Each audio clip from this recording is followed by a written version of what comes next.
Start करते हैं Gyan Bindu GS academy का GK GS special test list. और यह जो सेट है यह सभी प्रतियोगी परीक्षा के लिए महत्वपूर्ण है। और आज हम लोग इसमें सेट नंबर 57 का डिस्कशन करने वाले हैं। तो आप लोग वीडियो को पूरा देखिएगा। पसंद आने पर वीडियो को लाइक और चैनल को सब्सक्राइब करना भूलें। और इस वीडियो को अपने दोस्तों ग्रुप में शेयर जरूर करें। और इसका पीडीएफ आपको हमारे टेलीग्राम चैनल पर मिल जाएगा, जिसका लिंक डिस्क्रिप्शन बॉक्स में दिया गया है। तो चलिए हम लोग आज देखते हैं सेट नंबर 57 का पहला क्वेश्चन। विश्व धरोहर स्थल महाबलीपुरम किस राज्य में है? तो महाबलीपुरम तमिलनाडु राज्य में स्थित है। तो ऑप्शन नंबर 4 बिल्कुल सही है। और महाबलीपुरम यह विख्यात है रथ मंदिरों के लिए, महाबलीपुरम के रथ मंदिर। और इसमें मंदिरों की संख्या टोटल 8 है। इसमें 8 रथ है और जिसमें सबसे छोटा जो बोला जाता है, सबसे छोटा रथ मंदिर वो है द्रौपदी। महाबलीपुरम के रथ मंदिर का निर्माण नरसिंह प्रथम के द्वारा किया गया था। नरसिंह प्रथम के द्वारा इसका निर्माण किया गया था। चलिए आगे देखते हैं 2 नंबर। पूर्वी द्वीप समूह की खोज किस पुर्तगाली नाविक ने किया था? तो पूर्वी द्वीप समूह का खोज वास्को डी गामा के द्वारा किया गया था। वास्को डी गामा पहली बार भारत 1498 ईस्वी में कालीकट पहुंचा था। और कालीकट में इसका स्वागत वहां के राजा जमुरी ने इसका भव्य स्वागत किया था। जमुरी ने दूसरी बार भारत में 1502 ईस्वी में भारत आया और तीसरी बार यह 1524 में भारत आया था। चलिए आगे देखते हैं। हून किस भारतीय राज्य में मनाया जाने वाला एक सांस्कृतिक त्योहार है? तो हून मणिपुर में मनाया जाने वाला एक सांस्कृतिक त्योहार है। तो 3 का 4 सही हो जाएगा मणिपुर। आइए देखते हैं कि त्रिपुरा में खर्ची पूजा मनाया जाता है। त्रिपुरा में खर्ची पूजा मनाया जाता है। अगर बात करें अंबुबाची मेला, तो अंबुबाची मेला यह असम में मनाया जाता है। आगे 4 नंबर। फ्रांस की जनता किस खाद्यान्न के बढ़ते कीमत का विरोध कर रही थी? तो फ्रांस में पाव रोटी की बढ़ती कीमत को चलते ही फ्रांस की जनता ने यहाँ विद्रोह किया था। और अगर हम बात करें कि फ्रांस की क्रांति का हुआ था, फ्रांस का क्रांति 1789 ईस्वी में हुआ था। और इस समय यहाँ का राजा लुई 16वां था। लुई 16वां इस समय यहाँ का राजा था। लाल आतंक किस घटना की प्रतिक्रिया थी? जो लाल आतंक है यह लेनिन पर हत्या का प्रयास था। यह आतंक का घटना है। 6 नंबर है। मार्च 1946 में फ्रांस एवं वियतनाम के बीच होने वाला समझौता किस नाम से जाना जाता है? मार्च 1946 में जो समझौता हुआ था फ्रांस और वियतनाम के बीच, उसे हनोई समझौता के नाम से जाना जाता है। तो 2 नंबर बिल्कुल सही है, हनोई समझौता। मदरबोर्ड में क्या रहता है जो मदरबोर्ड पर सीपीयू को दूसरे पुर्जे से जोड़ता है? तो उसे कहा जाता है सिस्टम बेस। 2 नंबर बिल्कुल सही आंसर है, सिस्टम बेस। 8 नंबर देखिएगा। अबसिनिया युद्ध के बाद कौन से 2 राष्ट्र एक दूसरे के काफी करीब आ गया था? तो एक दूसरे के काफी करीब आ गया है जर्मनी और इटली। ये जो दोनों है अबसिनिया युद्ध के बाद एक दूसरे के काफी करीब आ गया था। और हिटलर का संबंध हो जाएगा जर्मनी से। और एक चीज और पूछता है कि जर्मनी का एकीकरण किसने किया था? वो जर्मनी का एकीकरण बिस्मार्क के द्वारा किया गया था। बिस्मार्क के द्वारा किया गया था। और भारत का बिस्मार्क किसे कहते हैं? तो भारत का बिस्मार्क सरदार वल्लभ भाई पटेल को कहा जाता है, क्योंकि सरदार वल्लभ भाई पटेल के नेतृत्व में ही भारत के सभी देशी रियाजों को एक करके देशी रियासतों को एक करके एक भारत संघ बनाया गया था। इसलिए इन्हें भारत का बिस्मार्क कहा जाता है। भारत सरकार का प्रथम लॉ ऑफिसर कौन होता है? भारत सरकार का प्रथम विधि अधिकारी हो जाएगा अटॉर्नी जनरल। 3 नंबर इसका सही आंसर है। और अटॉर्नी जनरल का उल्लेख अनुच्छेद 76 में किया गया है। किस ग्रह को नीला ग्रह कहा जाता है? तो नीला ग्रह नेपच्यून को कहा जाता है। नेपच्यून को नीला ग्रह कहा जाता है।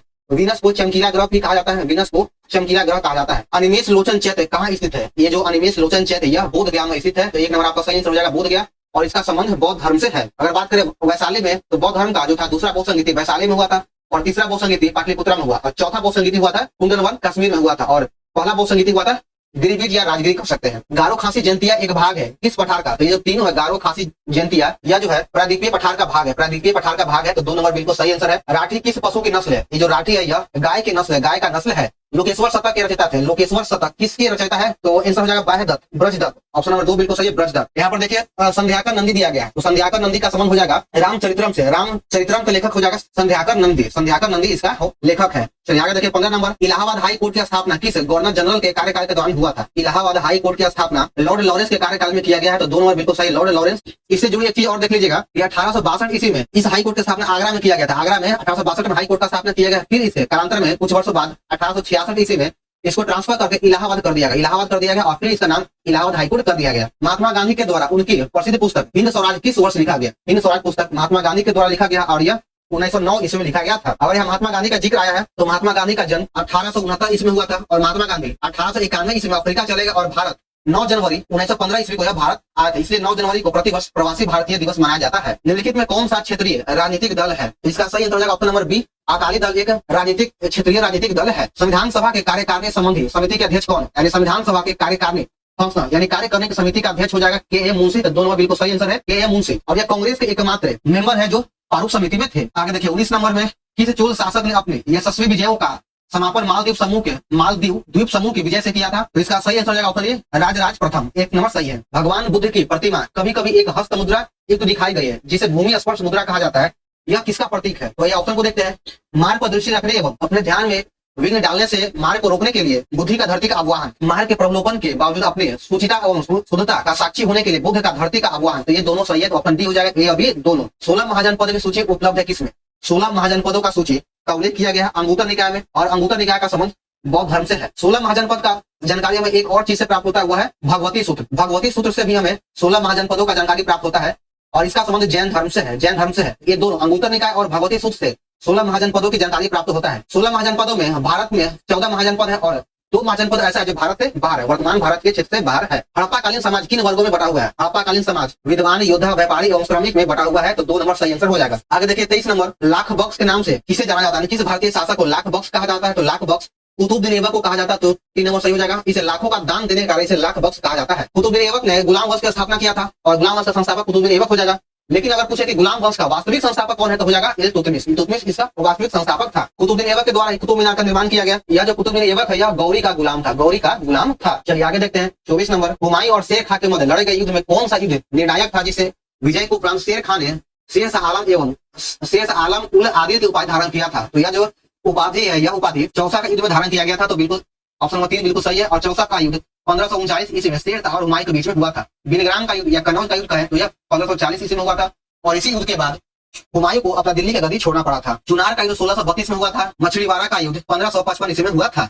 चलिए आगे है, औरंगजेब की मृत्यु के समय मराठा नेतृत्व किसके हाथों में था? तो मराठा जो नेतृत्व था हुआ औरंगजेब की मृत्यु के समय ताराबाई के नेतृत्व में था या हाथों में था, तो 4 नंबर सही हो जाएगा। और अगर यहाँ पे पूछे कि औरंगजेब का मृत्यु कब हुआ, तो औरंगजेब का मृत्यु 1707 ईस्वी में हुआ था। और औरंगजेब का मृत्यु के बाद कोई भी मुगल गद्दी पर कोई भी योग्य शासक नहीं आया। और यहाँ से एक और प्रश्न बनता है कि औरंगजेब ने किस सिख गुरु की हत्या करवाया था? तो औरंगजेब ने गुरु तेग बहादुर की हत्या करवा दिया था, यानी सिखों के 9वें गुरु तेग बहादुर की हत्या औरंगजेब के द्वारा करवा दिया गया। छोटा नागपुर पठार की सबसे ऊंची पर्वत चोटी कौन सी है? छोटा नागपुर पठार की सबसे ऊंची पर्वत चोटी हो जाएगा पारसनाथ, जो झारखंड में स्थित है। अगर बात करें धूपगढ़ी के, तो यह सतपुरा रेंज का सबसे ऊंचा पर्वत शिखर है। पंचमढ़ी मध्य प्रदेश में स्थित है। महाबलेश्वर पर्वत से कृष्णा नदी निकलता है, महाबलेश्वर पर्वत श्रेणी से कृष्णा नदी निकलता है। स्थानांतरणशील कृषि का अन्य नाम क्या है? तो इसका अन्य नाम हो जाएगा बुश फैलो कृषि या काटना एवं जलाना। तो ये दोनों हो जाएगा, तो 3 नंबर सही है, उपयुक्त में से दोनों। पृथ्वी के सबसे ऊपरी परत के लिए सर्वप्रथम सियाल शब्द का उपयोग किसने किया था? सियाल शब्द का उपयोग सर्वप्रथम जेफरीज के द्वारा किया गया है, तो ऑप्शन नंबर 3 हो जाएगा जेफरीज। आगे देखिए, बेसाल्ट के रूपांतरण के फलस्वरूप किस चट्टान का निर्माण होता है? तो बेसाल्ट के रूपांतरण के फलस्वरूप एम्फीबोलाइट चट्टान का निर्माण होता है, तो 3 नंबर सही हो जाएगा एम्फीबोलाइट। शांत पेटी किस रेखा के दोनों ओर पाई जाती है? जो ये जो शांत पेटी है, यह भूमध्य रेखा के दोनों ओर पाया जाता है, तो 1 नंबर सही हो जाएगा भूमध्य रेखा।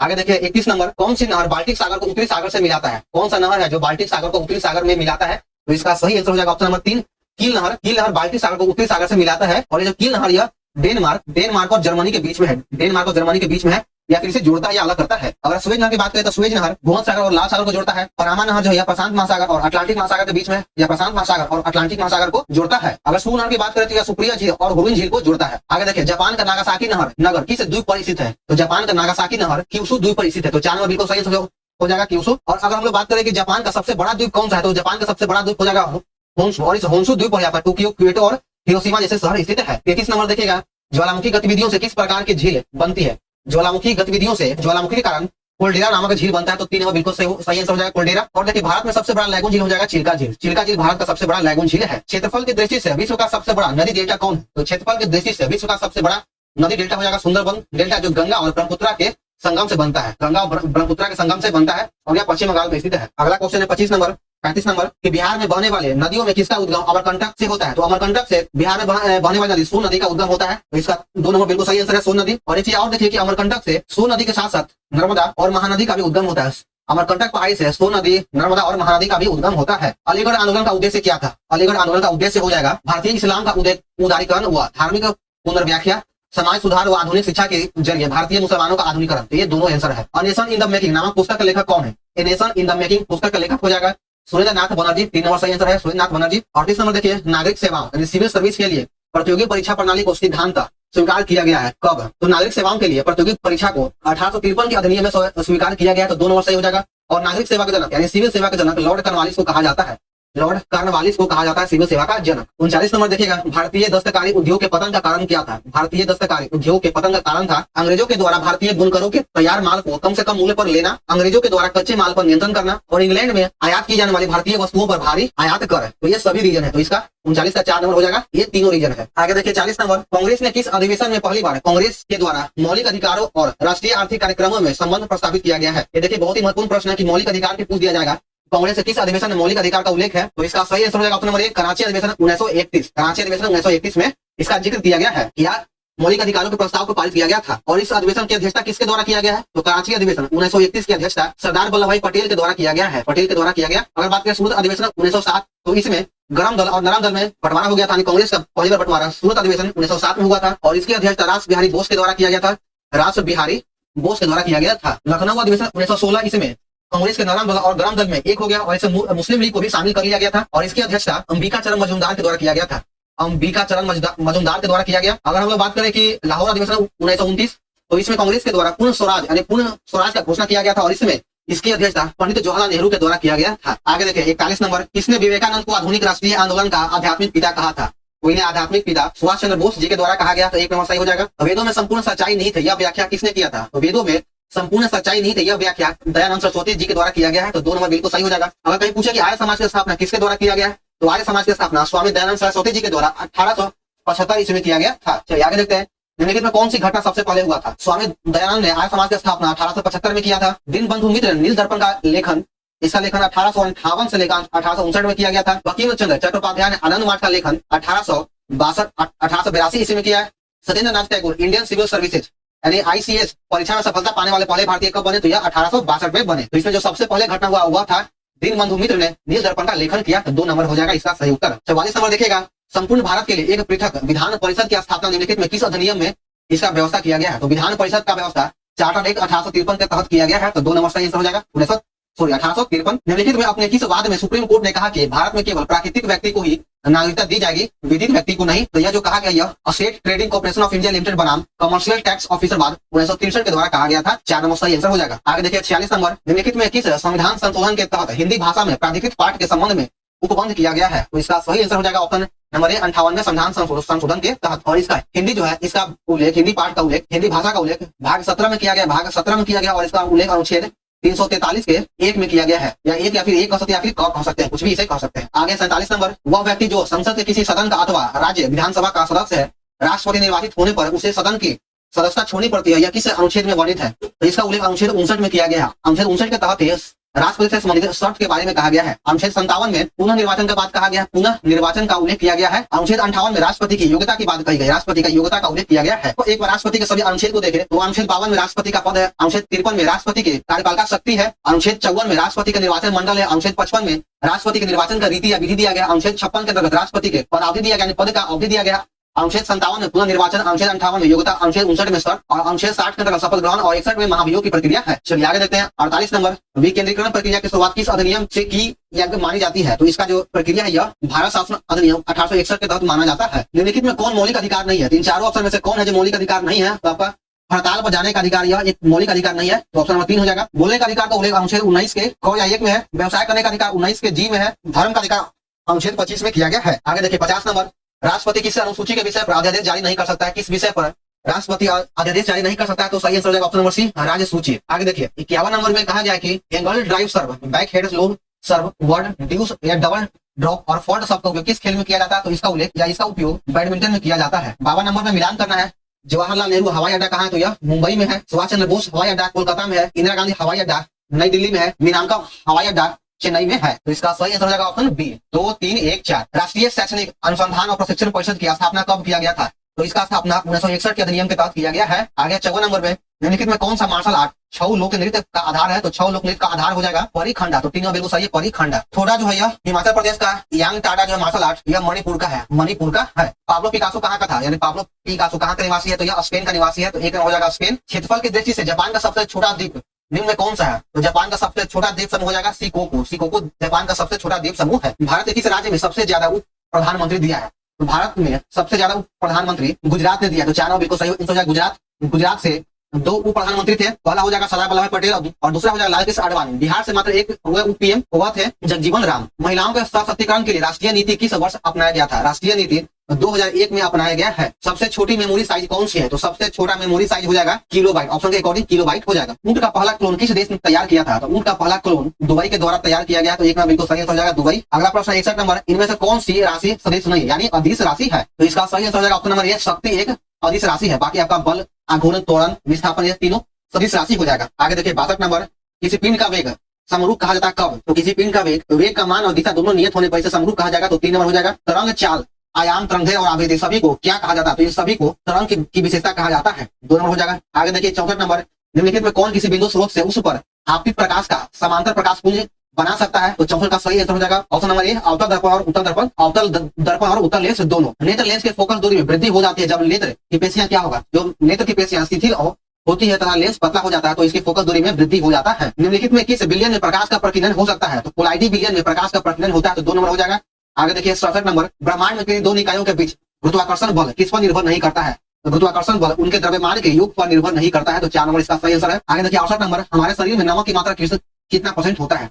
तो हमारे शरीर में नमक की मात्रा 0.4% होता है, तो 3 नंबर इसका सही आंसर है 0.4%। मेलियोडोरिस क्या है? मेलियोडोरिस एक संक्रामक रोग है जो पशु और मनुष्य में होने वाला संक्रामक रोग है। मानव शरीर के निम्नलिखित में किस भाग में श्वेत ग्रंथियां अनुपस्थित रहता है? तो श्वेत ग्रंथियां ओठ में नहीं पाया जाता, ओठ में श्वेत ग्रंथियां नहीं पाई जाती है। प्लाज्मोडियम में एक कोशिका की अनेक कोशिकाएं में विभाजित होने की क्षमता को क्या कहते हैं? तो इसके क्षमता को बहु विभाजन कहा जाता है, तो 4 हो जाएगा बहु विभाजन। नेफ्रॉन संबंध है किससे? तो नेफ्रॉन का संबंध हो जाएगा उत्सर्जन तंत्र से, उत्सर्जन तंत्र से। प्रोकैरियोटिक कोशिकाओं में दिखने वाला एकमात्र कोशिकांग कौन सा है? तो इसका एकमात्र कोशिकांग हो जाएगा राइबोसोम, राइबोसोम इसका सही आंसर है। किस प्रकार की कोशिका से त्वचा बनती है? तो जो त्वचा है वह अधिचर्म कोशिका से बनता है, अधिचर्म कोशिका से बनता है। तरल अवस्था में गैसीय अवस्था में रूपांतरण को क्या कहा जाता है? तो इस रूपांतरण को वाष्पीकरण कहा जाता है, वाष्पीकरण कहा जाता है।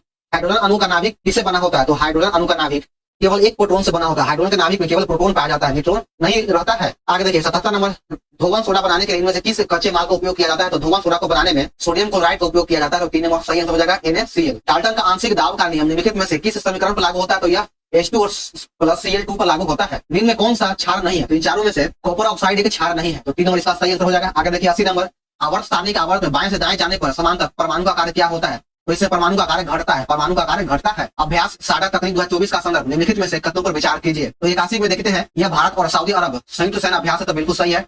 यह अभ्यास का दूसरा संस्करण बिल्कुल गलत है, यह अभ्यास का तीसरा संस्करण है, तो 2 नंबर आपका गलत है। यह राजस्थान में आयोजित किया गया था, तो इसमें से 1 और 3 सही हो जाएगा। हाल ही में पूर्वोत्तर भारत के पहले प्राकृतिक चिकित्सा अस्पताल की आधारशिला कहाँ रखा गया है? तो इसकी आधारशिला डिब्रूगढ़ में रखा गया है, डिब्रूगढ़ में इसकी आधारशिला रखा गया है। भारतीय सेना में सूबेदार का पद पाने वाली पहली महिला कौन है? भारतीय सेना में सूबेदार के पद पाने वाली पहली भारतीय महिला हो जाएगी प्रीति रजक, तो 2 नंबर सही आंसर है। वैज्ञानिक ने किस देश में ओल पोजेटा कंजर्वेंसी में दुनिया की पहली IVF गैंडा गर्भ अवस्था हासिल किया है? तो 84 का सही आंसर हो जाएगा ऑप्शन नंबर बी, नामीबिया इसका सही आंसर है। हाल ही में 9 सदस्यीय विजन राघवन समिति ने किस विषय पर अपनी रिपोर्ट पेश किया है? तो राघवन समिति के द्वारा DRDO में सुधार के लिए रिपोर्ट पेश किया गया है। 86 नंबर देखिएगा, पुरातत्व वेदा कनिंघम ने बिहार में किसकी खोज किया था? तो कनिंघम के द्वारा बिहार में केसरिया स्तूप जो चंपारण में है, लौरिया अरेराज का अशोक स्तंभ और बसाठ के अवशेष का आधार पर वैशाली में प्राचीन स्थल का खोज किया गया है, तो ये सभी हो जाएगा। मगध पर शासन करने वाले राजवंश का सही क्रम क्या हो जाएगा? तो मगध पर राज करने वाला सही वंश क्रम हो जाएगा, सबसे पहले हर्यक वंश, उसके बाद शिशुनाग वंश, फिर नंद वंश, फिर मौर्य, फिर शुंग और कन्नव। इसका एक ट्रिक है हसीन मासुकात इसका शॉर्ट ट्रिक है याद करने का। ह से हर्यक वंश हो जाएगा, सी से शिशुनाग वंश, न से नंद वंश, मा से मौर्य वंश, सु से शुंग वंश, क से कन्नव वंश, उसके बाद फिर सातवाहन वंश। हसीन मासुकात इसका शॉर्ट ट्रिक है। आगे देखिए 88 नंबर है, बिहार में कौन सा नेता नमक आंदोलन के पक्ष में नहीं था? तो नमक आंदोलन के पक्ष में नहीं था फूलन प्रसाद वर्मा, ये जो था नमक प्रसाद के पक्ष में नहीं था। वर्ष 2020 के बिहार विधानसभा चुनाव में निर्वाचित महिला की संख्या कितना था? तो इसमें निर्वाचित महिला की संख्या 26 था, 26 इसका सही उत्तर है। बिहार चतुर्थ कृषि रोड मैप 23-28 में 27-28 तक चावल के कितने उत्पादक का लक्ष्य रखा गया? तो इसमें 2162.12 kg के उत्पादन का लक्ष्य रखा गया है। डेमोस शब्द का तात्पर्य क्या है? तो डेमोस शब्द का तात्पर्य हो जाएगा जनता, यहाँ डेमोक्रेसी से आ गया डेमोस, तो हो गया जनता, इसका सही अर्थ है। टोक्यो ओलंपिक में सुमित नांगल ने किस खेल में भारत का प्रतिनिधित्व किया था? तो सुमित नांगल का संबंध टेनिस से है, तो तीनों बिल्कुल सही है, टेनिस। आगे देखते हैं, भौगोलिक अनुसंधान में किस देश ने यूरोप का नेतृत्व किया था? तो देखिए जब भौगोलिक खोज होना शुरू किया तब उस समय सबसे आगे पुर्तगाल था, पुर्तगाल के द्वारा सर्वप्रथम भारत के समुद्री मार्ग का खोज किया गया। उसके बाद आया था फिर डच, उसके बाद फिर आया अंग्रेज, उसके बाद डेनिश और फिर फ्रांसिस। भारत में प्रति वर्ष आर्थिक सर्वेक्षण कौन जारी करता है? तो आर्थिक सर्वेक्षण वित्त मंत्रालय भारत सरकार के द्वारा जारी किया जाता है, तो 1 नंबर बिल्कुल सही आंसर है। आगे देखिए 95 नंबर, संसाधन जो वर्ष के उपभोग से समाप्त हो जाता है उसे क्या कहते हैं? यानी वह कौन उस संसाधन को क्या कहते हैं जो यूज करने के बाद यानी उपयोग करने के बाद खत्म हो जाएगा? वह हो जाएगा अनवीकरणीय संसाधन। 2 नंबर बिल्कुल सही आंसर है। बापू जगजीवन राम छात्रावास योजना का संबंध किस कैटेगरी के विद्यार्थियों के छात्रावास का निर्माण से है? तो हो जाएगा SC, 2 नंबर सही है, SC। कौन सी भारतीय कंपनी बहुराष्ट्रीय निगम नहीं है? तो BSNL, यह एक राष्ट्रीय कंपनी है। भारत की एक स्वदेशी लाइट कॉम्बैट एयरक्राफ्ट तेजस ने अपनी हथियार क्षमता के 5वीं जनरेशन की air to air combat missile को जोड़ा है, तो इसका सही आंसर हो जाएगा ऑप्शन नंबर बी, पाइथन 5। आगे देखिएगा नेक्स्ट क्वेश्चन है कि E20 क्या है? तो E20 एल्कोहल मिश्रित पेट्रोल है, एल्कोहल मिश्रित पेट्रोल है। अगला प्रश्न 100 नंबर और इस सेट का अंतिम क्वेश्चन, भारत के राष्ट्रीय प्रतिदर्शक सर्वेक्षण संगठन का क्या उत्तरदायित्व है? तो इसका उत्तरदायित्व है विभिन्न क्षेत्रों में अखिल भारतीय स्तर पर बड़े पैमानों के सर्वेक्षण करना, तो इसका 2 नंबर सही आंसर हो जाएगा। तो चलिए दोस्तों, हमारे यहाँ पर सेट समाप्त होता है। तो आप लोग का वीडियो कैसा लगा कमेंट जरूर करें और आप लोग के सेट में कितना नंबर आता है वो भी बताएं। तो चलिए मिलते हैं फिर हम नेक्स्ट वीडियो में। जय हिंद।